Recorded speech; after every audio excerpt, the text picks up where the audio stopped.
What if I told you a car with just 29 horsepower set 24 world records? A turbine-powered racer won an impossible race, and then all of them vanished. These aren't myths. They're real machines that rewrote the rules and disappeared before anyone knew they existed.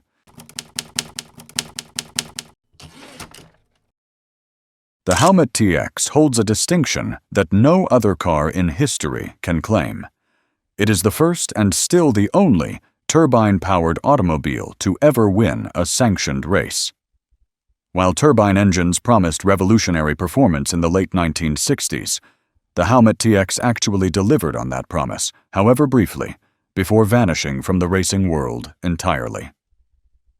The story begins with Ray Heppenstall, a racing driver with an ambitious vision. He wanted to prove that gas turbine technology could compete successfully in sports car racing.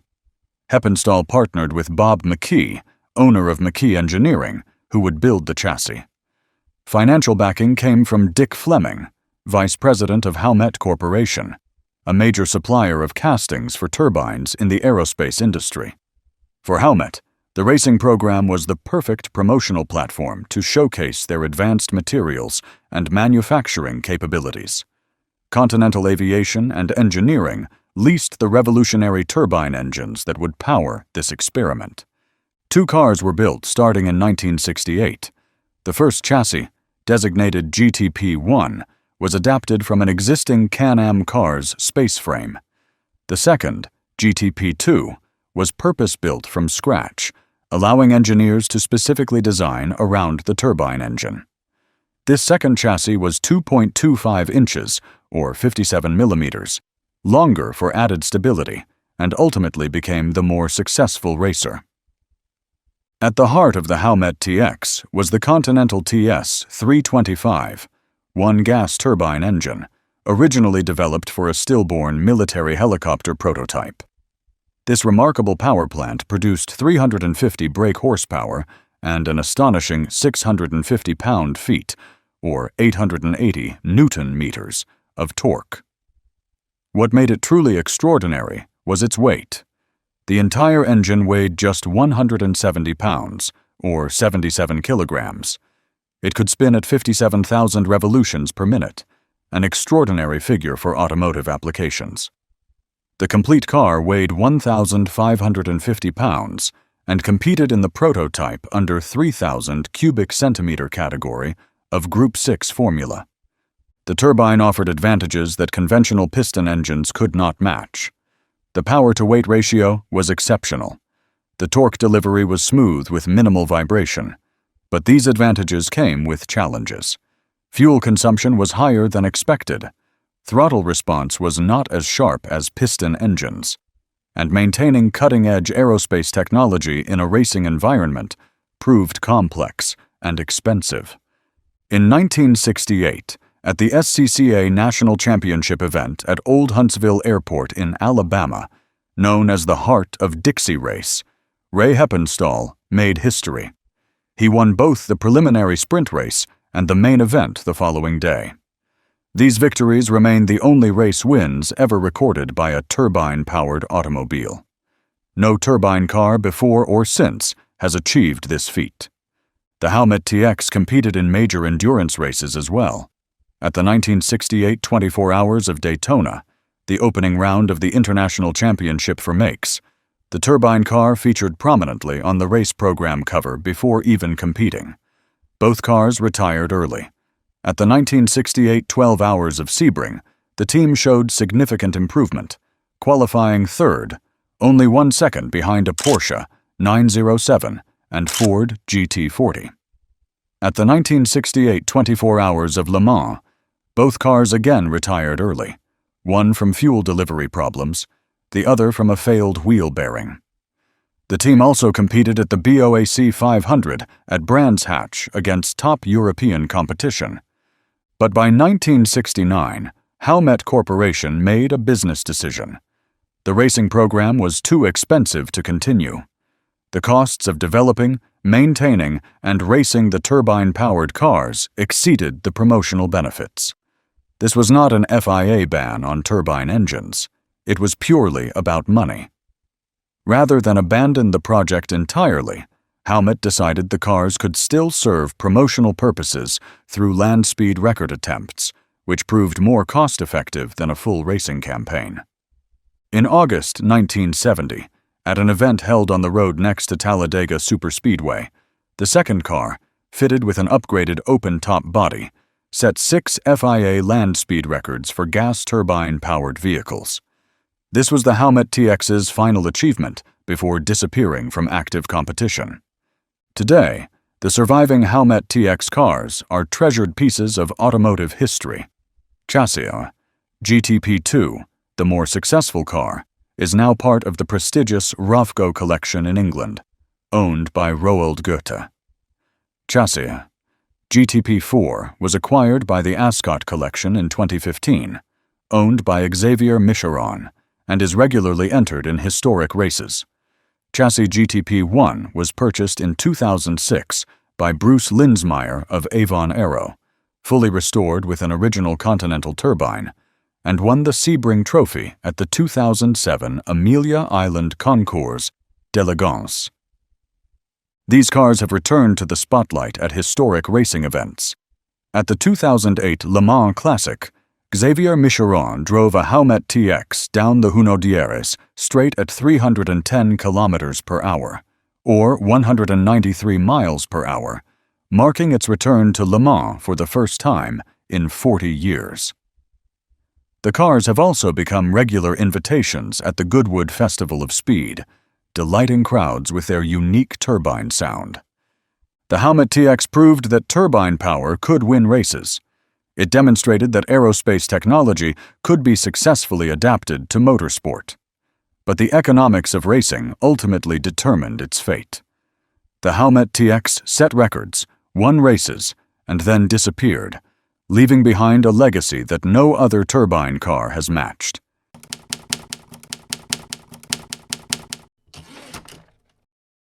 In 1980, Volkswagen built a car so aerodynamically extreme that its drag coefficient of 0.15 remains far sleeker than any production vehicle even 45 years later. The ARVW, which stands for Aerodynamic Research Volkswagen, was Volkswagen's engineering response to the oil crises of the 1970s. It was designed to investigate the influence of vehicle shape on fuel consumption at high speeds. What Volkswagen created was essentially a jet fighter's drop tank on wheels, a pure streamliner that pushed aerodynamic efficiency to its absolute limit. The global oil shortages that rocked the economy in the 1970s fundamentally changed how automakers approached vehicle efficiency. Volkswagen intensified research into fuel-saving technologies, and the ARVW project emerged from this environment as a pure research vehicle.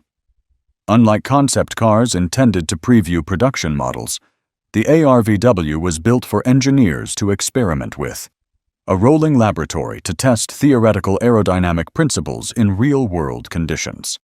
Development began in the late 1970s, and construction was completed in 1980. The ARVW measured 196 inches, or 4,978 millimeters, in length, but its width was extraordinarily narrow at just 43.3 inches, or 1,100 millimeters. Its height was extremely low at 33 inches, or 838 millimeters. The single-seat configuration meant every dimension was optimized purely for minimal air resistance. The frame was constructed from aluminum space frame, with the body made from fiberglass and carbon fiber composite. Behind the driver sat a turbocharged 2.4-liter inline six-cylinder diesel engine, producing 177 horsepower. Power went to the rear wheels via a chain-drive transmission, an unusual choice for a car, but appropriate for the unique packaging requirements. One of the most innovative features was the cooling system. To reduce the need for cooling vents, which would disrupt airflow, engineers designed an onboard water tank that injected water into the turbocharger's intake. This allowed the ARVW to maintain its smooth, uninterrupted body surface. The drag coefficient of 0.15 represents one of the lowest figures ever achieved by a wheeled vehicle. For comparison, Modern production cars typically range from 0.25 to 0.35. Even Tesla's Model 3, designed decades later with advanced computer modeling, achieves only 0.23. The ARVW accomplished this through radical design decisions. The wheels were completely enclosed within the bodywork. The underbody was perfectly flat, with no disruptions to airflow. There were no traditional mirrors, which were eliminated to reduce drag. Headlights were mounted behind plexiglass to maintain a smooth surface. Every external feature that was not absolutely necessary was eliminated. But minimizing drag created other problems. At speeds over 200 miles per hour, or 320 kilometers per hour, aerodynamic stability becomes critical. Engineers added a pair of small winglets at the front and two large fins at the rear to prevent dangerous instability. These additions were carefully designed to provide control without significantly increasing drag. In October 1980, Volkswagen took the ARVW to the Nardò high-speed circuit in Italy for record attempts. Behind the wheel was Keke Rosberg, a Formula One racing driver who would win the 1982 Formula One World Championship just 2 years later. During the first hour of running, Rosberg achieved 221 miles per hour, or 356 kilometers per hour. The maximum speed reached was 225 miles per hour, or 362 kilometers per hour. The ARVW set 2 world speed records and 8 class records, becoming the fastest diesel car in the world in 1980.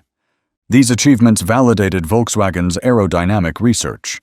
The ARVW proved that theoretical concepts worked in practice. It demonstrated that with extreme attention to aerodynamics, diesel efficiency, and lightweight construction, truly remarkable performance was possible. But Volkswagen never seriously considered giving the ARVW the green light for production. The project was not cancelled due to failure. It had achieved its research objectives and provided valuable data for future vehicle development. The practical limitations were obvious. The single-seat configuration made it useless for transportation. Entry and exit were extremely difficult. There was no cargo space, no safety features required for road use, and the driving position was uncomfortable. Specialized operation and maintenance requirements meant it could never be a consumer product. Visibility was severely limited. The ARVW was a research tool that had accomplished its mission. Volkswagen quietly put the project on hiatus during the 1980s, but the lessons learned lived on. In 2002, Ferdinand Piëch, then Volkswagen chairman, drove the 1-liter prototype from Wolfsburg to Hamburg, averaging 1 liter per 100 kilometers, which equals 235 miles per gallon. This prototype incorporated knowledge gained from the ARVW. In 2013, the ultra-efficient XL1 entered limited production with 250 units built. It featured a 0.19 drag coefficient and achieved 261 miles per gallon. The XL1 was the ARVW's spiritual successor, applying the same aerodynamic principles to a car that could actually be driven on public roads. The ARVW remains the most aerodynamic vehicle Volkswagen has ever built, standing as a testament to what is possible when practical constraints are removed in pursuit of a single goal. Having Keke Rosberg behind the wheel added credibility and publicity to the record attempts. The ARVW's data and learnings influenced Volkswagen's approach to efficiency for decades. Modern Volkswagen vehicles with excellent aerodynamics owe a debt to this extreme experiment. Today, as the automotive industry transitions to electric vehicles where aerodynamic efficiency directly impacts range, the ARVW's lessons are more relevant than ever. The pursuit of minimal drag coefficient continues, with the ARVW's 0.15 figure still representing an aspirational target. The ARVW set records, advanced engineering knowledge, and then disappeared, but its influence can still be seen in every efficient vehicle Volkswagen builds.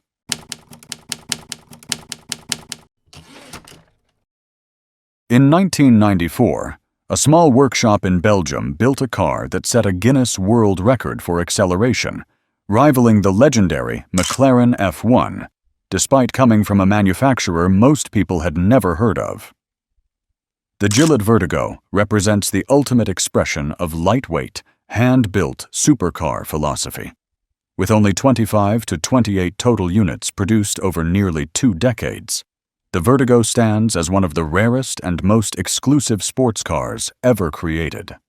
It also represents Belgium's last remaining sports car manufacturer. Tony Gillet's automotive journey began on the racetrack. In 1979 and 1980, he won the Belgian Hill Climb Championship. He competed in 2 Dakar rallies, experiencing the extremes of motorsport. In 1992, at age 40+, Gillet founded his automobile company, applying his racing experience to create the ultimate lightweight sports car. The first Vertigo prototype was completed in 1991. In January 1992, the prototype was unveiled at the 71st Brussels Auto Show. By 1994, the first production Vertigo was marketed, and that same year, the car set its Guinness World Record. Between 1992 and 2011, approximately 28 total examples were produced. This was not a business failure. It was a deliberate choice.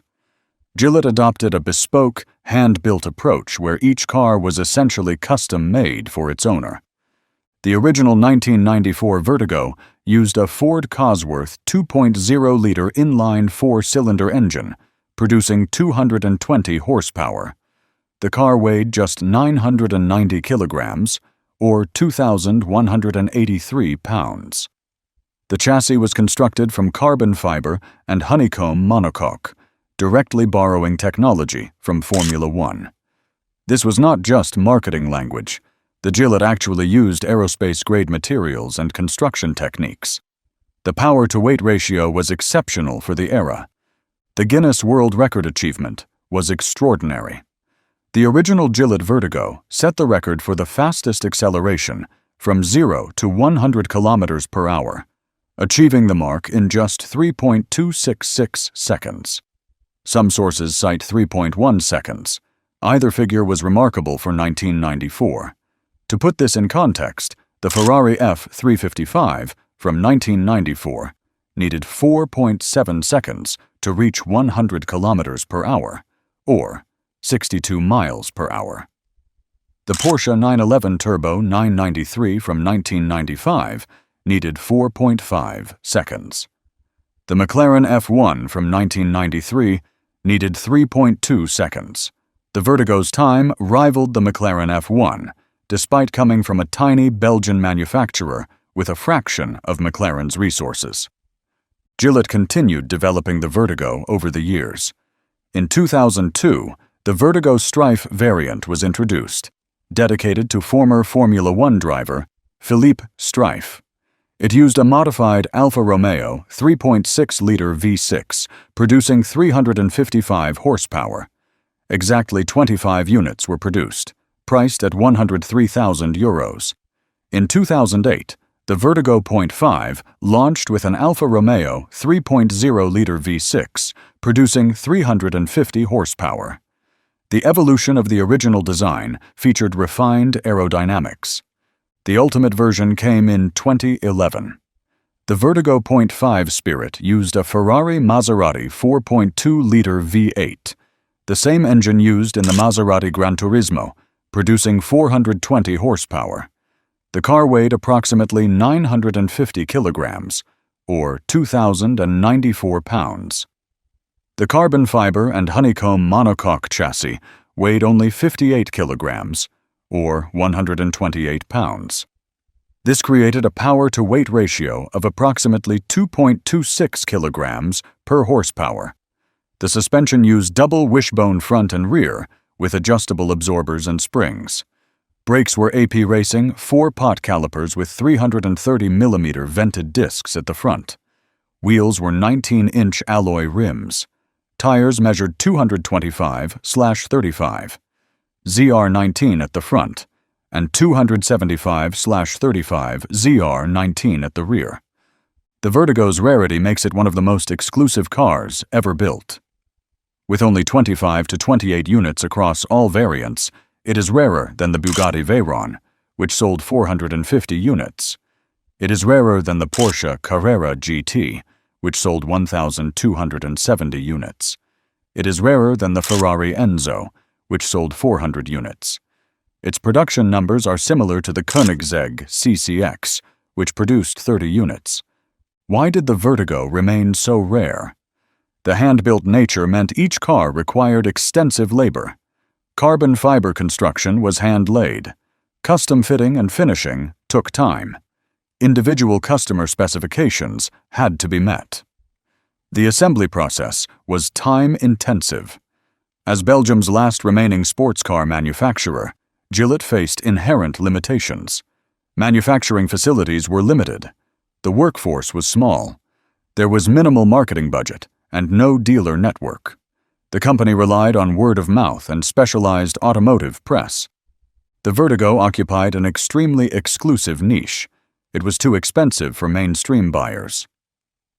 At €103,000 in 2002, it was a significant investment. It was too unknown to compete with established supercar brands. It was too rare to achieve economies of scale. But it was perfect for collectors and enthusiasts who valued exclusivity above all else. Gillet continues to exist, making it unique among the vehicles in this story. The company did not truly disappear, but remained perpetually rare. It operates more as a boutique constructor than a traditional manufacturer. Racing variants of the Vertigo were produced, including a 2002 Gillet Vertigo FIA race car, built to FIA specifications. The Vertigo competed at the famous Pikes Peak International Hill Climb and achieved success in various European racing series. The Vertigo's cultural reach extended into virtual racing.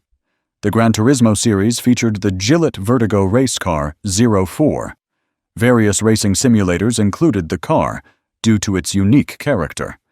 These appearances introduced the obscure Belgian supercar to millions worldwide who would never see one in person.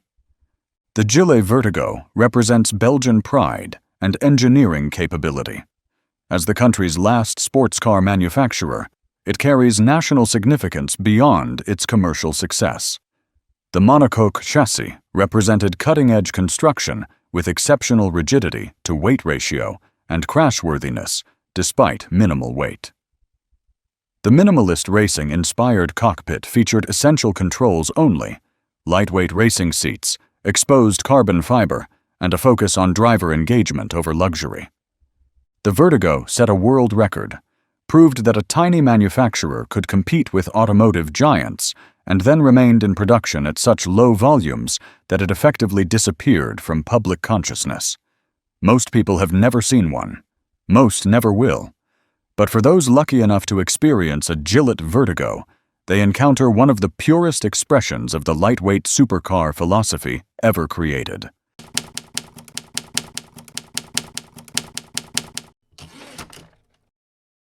The Stanguellini Colibrì, Italian for hummingbird, achieved something that seems impossible.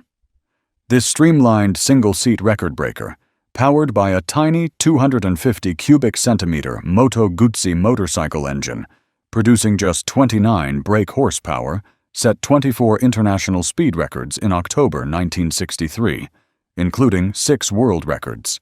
It reached speeds over 180 kilometers per hour, or 112 miles per hour. To understand how extraordinary this achievement was, consider that most 250 cubic centimeter motorcycles of the era, despite similar power, achieved far lower top speeds. The Colibri's secret was aerodynamics so perfect that it could slice through the air with almost no resistance. The Stanguellini family's automotive heritage runs deep in Modena's motorsport history. In 1879, Vittorio Stanguellini's grandfather founded an engineering company. In 1910, Vittorio's father became the first individual to register a car in Modena, receiving plate MO1, the very first Modena registration. That same year, Francesco Stanguellini became Modena's first Fiat representative. In 1932, Francesco's untimely death at age 53 thrust responsibility onto his 20-year-old son, Vittorio Stanguellini.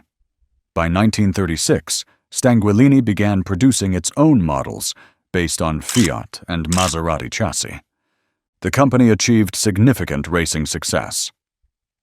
In 1959, a Stanguellini single-seater won the first International Formula Junior Championship with driver Michael May, achieving over 40 victories. In 1962, the Italian Racing Drivers Association, known as ANCAI, awarded Vittorio Stanguellini the Formula Junior World Trophy, recognition that preceded the Colibri's development.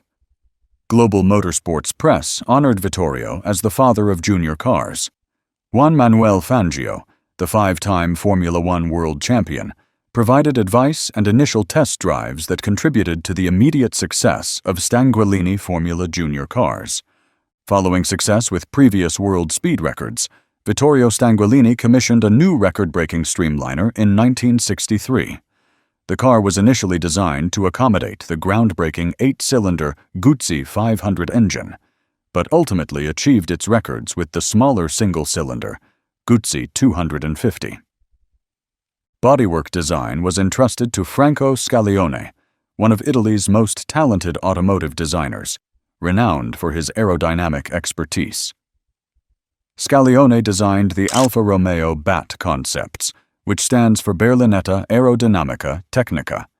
He created the Alfa Romeo Giulietta Sprint Speciale and was known for the shape of the wind design philosophy. He was a master of streamlined, wind-cheating forms.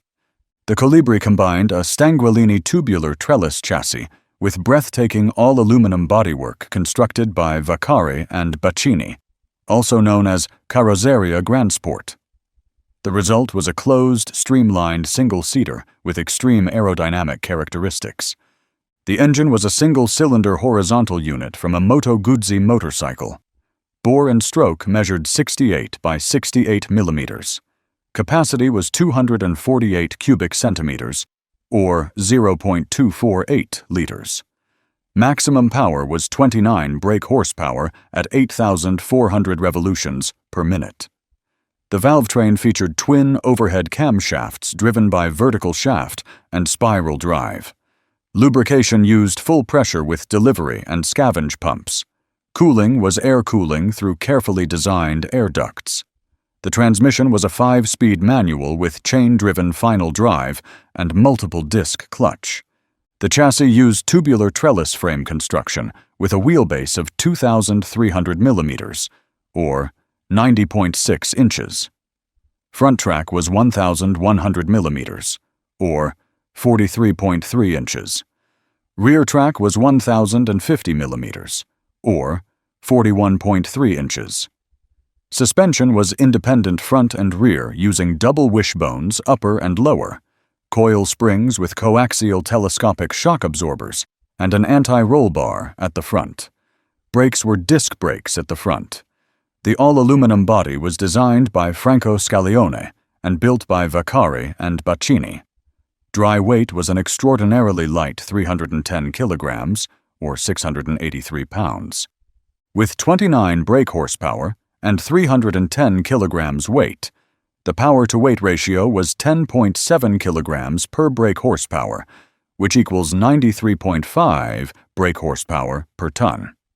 For comparison, this was competitive with economy cars of the era, despite having only 250 cubic centimeters of displacement.